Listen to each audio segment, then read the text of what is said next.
क्या वसंत पंचमी यानी सरस्वती पूजा के दिन पढ़ना पढ़ाना सब मना है? क्या इस दिन पढ़ने लिखने से सरस्वती माता नाराज हो जाती हैं? वसंत पंचमी पर अक्सर इस तरह के सवाल पूछे जाते हैं, इसलिए आप भी खूब अच्छी तरह ये समझ लीजिए कि इस बारे में शास्त्र क्या कहता है। इस वीडियो में हम पूरे प्रमाण के साथ स्टेप बाय स्टेप सारी बातें विस्तार से बता रहे हैं। अगर आप इस वीडियो को बीच में कहीं कहीं से बढ़ा कर देखेंगे तो उससे आगे की बात नहीं समझ पाएंगे, इसलिए एक बार पूरा इस वीडियो को गौर से देख लीजिए। इस वीडियो को देखकर आप जान सकेंगे कि वसंत पंचमी पर पढ़ने लिखने की मनाही होने की बात निकली कहां से। क्या इस दिन physics, chemistry, bio, maths, history, Hindi सारे सब्जेक्ट पढ़ना पढ़ाना मना है? हमारे शास्त्र में जो अनध्याय की बात कही गई है उसका मतलब क्या है? अनध्याय होने पर कब कब और क्या क्या पढ़ना पढ़ाना मना हो जाता है, इस बारे में शास्त्र क्या कहता है और इन सारी बातों का कंक्लूजन क्या निकला। तो चलिए एकदम शुरू से शुरू करते हैं। दरअसल हिंदी पट्टी के कई इलाकों में लोग इस दिन कॉपी, किताब, पेन ये सब सरस्वती माता की मूर्ति या फोटो के आगे चढ़ा देते हैं। कॉपी किताब जैसी चीजें विद्या का प्रतीक मानी जाती है, सरस्वती का ही रूप मानी जाती है, इसलिए लोग इनका आदर करते हैं, इनकी पूजा करते हैं। यहां तक तो सब ठीक है, लेकिन इससे एक भ्रम यह फैलता है कि सरस्वती पूजा के दिन पढ़ने लिखने से छुट्टी। चलिए अब देखते हैं कि शास्त्र में ऐसा क्या लिखा है जिससे ऐसा लगता है, गौर कीजिएगा, ऐसा लगता है कि इस दिन पढ़ना पढ़ाना मना है। तो शास्त्र में सरस्वती पूजा के दिन अनध्याय की बात कही गई है। यह अनध्याय टर्म शास्त्र में कई जगह मिलता है। इसी टर्म की वजह से सारी गुत्थी उलझी हुई है, इसलिए इसको खूब अच्छे से समझ लीजिए। अनध्याय माने क्या? पहले इसका मतलब देखते हैं, फिर और बात करेंगे। अनध्याय माने वह दिन जो शास्त्र के अनुसार पढ़ने पढ़ाने का न हो। अध्ययन के लिए अनुपयुक्त दिन या समय, पढ़ने के लिए निषिद्ध काल। इसका एक मतलब होता है अवकाश यानी छुट्टी का दिन। लेकिन ये अनध्याय की बात कहां पर लिखी हुई है?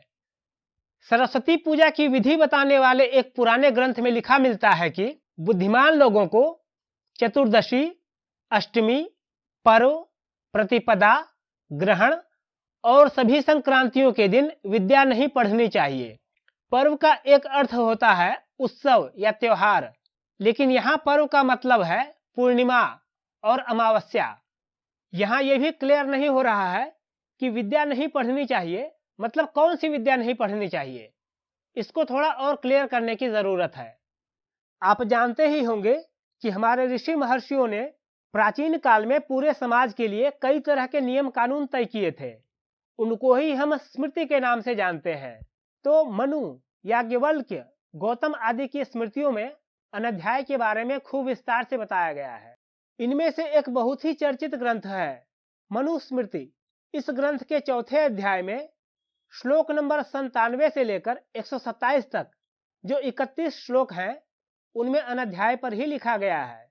माने पढ़ना पढ़ाना कब रोक देना चाहिए ये साफ साफ बताया गया है। इनमें 70 से ज्यादा कंडीशन बताए गए हैं जब अनध्याय हो जाता है। पहले आप कुछ कंडीशन देख लीजिए। सबसे पहले डेट के हिसाब से देखते हैं। हिंदी कैलेंडर के अनुसार प्रतिपदा, अमावस्या, चतुर्दशी, पूर्णिमा और अष्टमी इन दिनों में अनध्याय की बात कही गई है। कुछ और कंडीशन देखिए। इनमें कहा गया है कि जब कोई प्राकृतिक बाधा आ जाए तो पढ़ना पढ़ाना रोक देना चाहिए। जैसे बरसात के मौसम में जब रात में वर्षा की आवाज सुनाई दे, जब बिजली कड़के और गरज गरज कर वर्षा हो, जब दिन में धूल उड़ाने वाली तेज तेज हवा चले, जब आसपास कहीं बिजली गिर जाए या जब भूकंप हो तो पढ़ना पढ़ाना रोक देना चाहिए। कुछ और कंडीशन देखिए। जब आसपास का वातावरण अशांत हो जाए, जैसे जहां शव पड़ा हो या रोने बिलखने की आवाज आती हो, जहां लोगों की भीड़ लगी हो, जहां गीदड़, कुत्ता, गधा, ऊंट इनकी आवाज आ रही हो, गांव हो या शहर जहां कहीं भी दुर्गंध आ रही हो, अगर कोई विवाद हो जाए या कलह हो जाए तो पढ़ना पढ़ाना रोक देना चाहिए। कुछ और कंडीशन, जब बीमारी या लाचारी जैसी स्थिति हो, जैसे घायल हो जाने पर, भोजन करने के ठीक बाद, अजीर्ण यानी जब अनपच हो जाए, जब मुंह जूठा हो, बिस्तर पर लेटकर, आसन पर पैर फैलाकर, किसी सवारी में बैठकर, अशुद्ध भूमि या अशुद्ध देह से पढ़ने या पढ़ाने की मनाही है। एक कंडीशन ये भी है कि अगर पढ़ाई के समय पशु, मेढक, बिलाव, कुत्ता, सांप, नेवला, चूहा, इनमें से कोई भी जीव गुरु शिष्य के बीच में से होकर निकल जाए तो दिन रात का अनध्याय हो जाता है। ये अनध्याय की बात और भी कई ग्रंथों में है।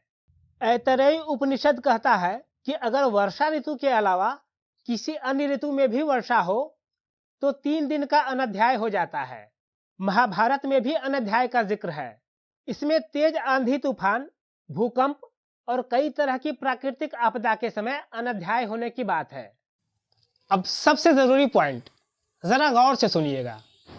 मनुस्मृति में जिस जिस कंडीशन में अनध्याय की बात कही गई है वो सब केवल वेद पढ़ने पढ़ाने को लेकर है। यहाँ साफ तौर पर कहा गया है कि वेद पढ़ने वाला शिष्य और शिष्यों को नियम से पढ़ाने वाला गुरु, ये सब अनध्यायों के हिसाब से ही वेद पढ़ने पढ़ाने का काम करें। यानी अनध्याय के सारे नियम केवल वेद पढ़ने पढ़ाने को लेकर लागू हो रहे हैं, बाकी अन्य किसी चीज पर नहीं। अब यहाँ पर यह भी समझ लीजिए कि वेदों को लेकर जो अनध्याय का नियम बनाया गया वो क्यों बनाया गया। तो दरअसल वेदों को बहुत ही सावधानी और पवित्रता के साथ पढ़े जाने का नियम रहा है। वेदों को श्रुति भी कहा जाता है। पहले पहल इनको किसी भी चीज पर लिखा नहीं गया था।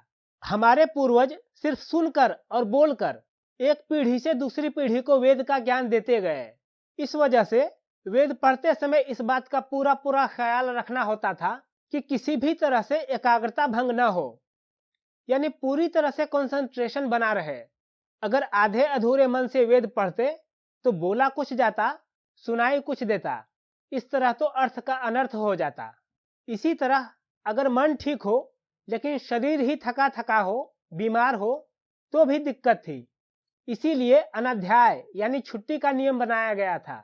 हालांकि इसके पीछे कुछ और भी कारण थे। जैसे मनु लिखते हैं कि अमावस्या गुरु को, 14 शिष्य को, पूर्णिमा तथा अष्टमी वेद को नष्ट करती है, इसलिए वेद पढ़ने में इन दिनों को त्याग देना चाहिए।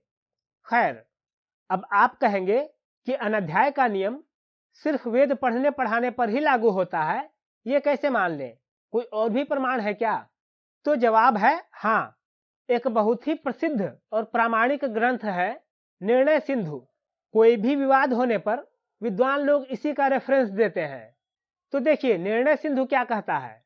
इसमें कूर्म पुराण का जिक्र करते हुए लिखा गया है कि अंग यानी वेदांग, इतिहास, पुराण और धर्मशास्त्र, इनमें अनध्याय नहीं होता, यानी ये चीजें पढ़ सकते हैं। इसके मुताबिक सिर्फ वेद पढ़ना मना है, वेदांग तो आप पढ़ ही सकते हैं। इसी लाइन को आगे और साफ किया गया है। इसमें लिखा है कि शौनक जी का वचन है कि वेदों के पढ़ने पढ़ाने में अनध्याय माना जाता है। उम्मीद है कि अब आपको आपके सारे सवालों के जवाब मिल गए होंगे।